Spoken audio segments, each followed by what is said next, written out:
A group known as Innovative Data Project has enlisted thousands of digital activists to track Nigeria's oil spills to help Amnesty International ensure justice for communities devastated by oil spills in the Niger-Delta.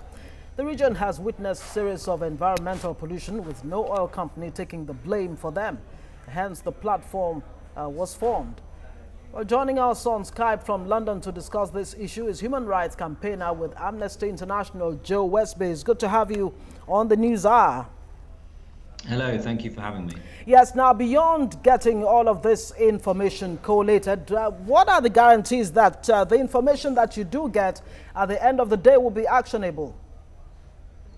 Well, that's a very good question. What we are capturing is all of the information which Shell and Eni and other oil companies post on their website about the hundreds of oil spills that happen in the Niger-Delta every year.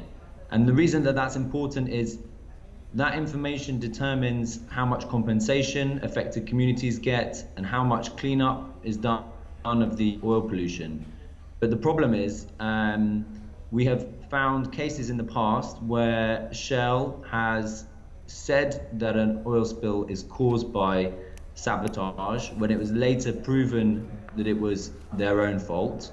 We've seen cases where Shell has massively underestimated the size of an oil spill, saying that it was many times smaller than in fact was later proven to be true, and Shell was forced to back down on that point in relation to the two massive oil spills in Bodo in 2008. So what we're doing today is we're asking volunteers and activists to help us capture all of this information so that we can analyze it and make sure that the companies are being held to account for the data that they are posting there. And how will this report, by the time it's collated, you get the number of information, the required information you need from interested activists, as you say, but how will this fit into the federal government's program of oil spillage cleanage that was recently enacted in the Niger-Delta? We have been calling for the cleanup program in Ogoniland to begin ever since the United Nations Environment Program issued its report in 2011. The progress has been very slow, unfortunately, but there has been some steps by the government to now launch this cleanup program. We would like to see action actually happen on the ground to start cleaning the rivers and creeks so that people can return to their fishing and farming, which they've been unable to do for years because of oil spills. But in the meantime, this cleanup will take a long time, but in the meantime, there are hundreds of new oil spills every year in the Niger-Delta, and Shell and the other oil companies have a legal obligation to clean those up properly and to stop them from spilling into the rivers and creeks for longer than is absolutely necessary. And what we'll do with this data project is hold the companies to account for how they are doing in relation to new oil spills. So oil spills from this year, from last year, all the way back to 2011, to put pressure on them to clean up spills properly and to properly come and respond to the spills when they happen. Okay, and of course you mentioned Shell and Eni. Between those two companies, we're told some 5,000 spills have happened in the Niger-Delta since 2007.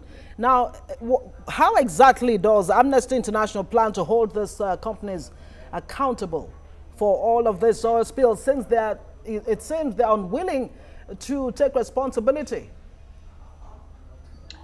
Well, Amnesty International has been putting pressure on the companies through public campaigning and reporting for many years.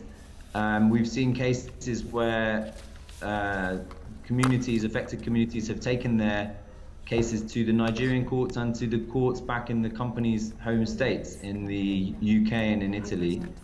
So that's one way in which companies can be pushed to pay proper compensation to the communities when they are impacted by oil spills. The Bodo community, remember, was originally offered £4,000 in compensation by Shell, and then after a court case in the UK, Shell was forced to pay £55 million in compensation. So this is the kind of accountability that we would like to see more of, but also the Nigerian government should do more to regulate the companies, to properly inspect their operations, and to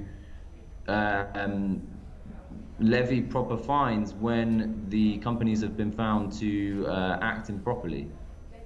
All right, Joe Westby, thanks a lot. Joe Westby is of the Amnesty International and joined us from London. Thank you very much again, and we wish you the best in your work.